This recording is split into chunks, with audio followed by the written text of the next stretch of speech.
Assalamualaikum warahmatullahi wabarakatuh. Perkenalkan, nama saya Padliah L. SPD, Guru Bahasa Indonesia di SMA Negeri 1 Campalagian. Pada kesempatan kali ini, marilah kita bersama-sama belajar teks eksplanasi. Teks eksplanasi kita jumpai di pelajaran Bahasa Indonesia kelas 11 SMA. Adapun tujuan pembelajaran kali ini, yang pertama, menjelaskan pengertian teks eksplanasi. Yang kedua, menjelaskan ciri-ciri teks eksplanasi. Dan yang ketiga, menjelaskan kaidah kebahasaan teks eksplanasi. Apa itu teks eksplanasi? Teks eksplanasi merupakan teks yang menjelaskan sebab akibat suatu fenomena, baik itu peristiwa alam, ilmu pengetahuan, sosial, budaya, dan lainnya. Eksplanasi berisi fakta yang dapat menjawab pertanyaan mengapa dan bagaimana peristiwa itu terjadi. Ciri-ciri teks eksplanasi ada 4. Yang pertama, faktual. Artinya, teks eksplanasi memuat informasi yang nyata dan benar adanya. Yang kedua, bersifat keilmuan. Teks eksplanasi membahas fenomena yang berhubungan dengan ilmu pengetahuan. Misalnya, gempa bumi dikaitkan dengan ilmu geografi, atau aksi demonstrasi yang dibahas dari sudut pandang ilmu sosiologi. Yang ketiga, informatif.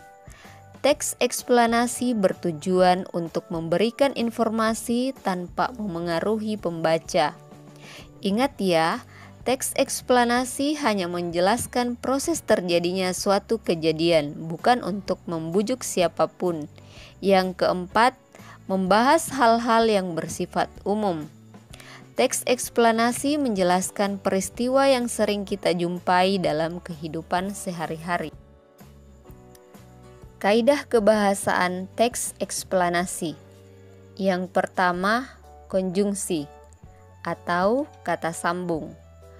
Konjungsi kausalitas adalah kata sambung yang menghubungkan dua klausa atau lebih untuk menjelaskan sebab akibat. Contoh konjungsi kausalitas yaitu karena, akibat, oleh sebab itu, dan oleh karena itu. Misalnya pada kalimat hujan terjadi karena proses penguapan air laut. Konjungsi kronologis adalah kata sambung yang menghubungkan dua klausa atau lebih untuk menjelaskan urutan waktu kejadian. Contoh, konjungsi kronologis yaitu kemudian, lalu, setelah itu, pada akhirnya, dan sebelumnya. Misalnya pada kalimat, setelah mendapat kemenangan itu, pasukan Pangeran Diponegoro dengan secepat kilat menghilang dari Daksa. Yang kedua, pronomina penunjuk.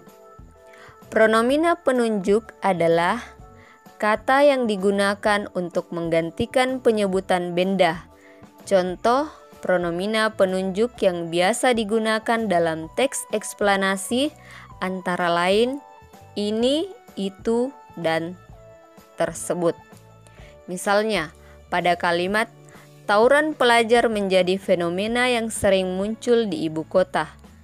Penyimpangan sosial tersebut biasanya dilakukan selepas pulang sekolah.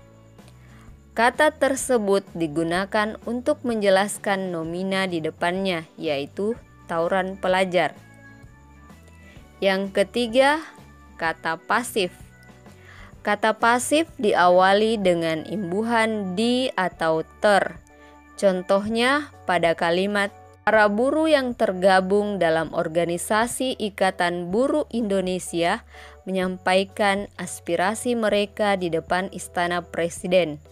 Kata tergabung merupakan bentuk kata kerja pasif. Yang keempat, kata denotatif. Kata denotatif adalah kata yang memiliki makna sebenarnya. Wah, maksudnya gimana sih? Eits, jangan bingung. Kata denotatif adalah kata yang sesuai dengan observasi, berdasarkan penglihatan, penciuman, pendengaran, atau pengalaman. Jadi, kata denotatif bersifat faktual dan objektif. Yang kelima, kata teknis. Kata teknis adalah kata atau gabungan kata yang mengungkapkan konsep, proses, keadaan, atau sifat dalam bidang tertentu. Singkatnya, kata teknis dapat disebut sebagai istilah. Contohnya nih, kamu sedang membaca teks eksplanasi mengenai kebakaran hutan. Kamu menemukan istilah fire spot, yang berarti titik awal penyebaran api.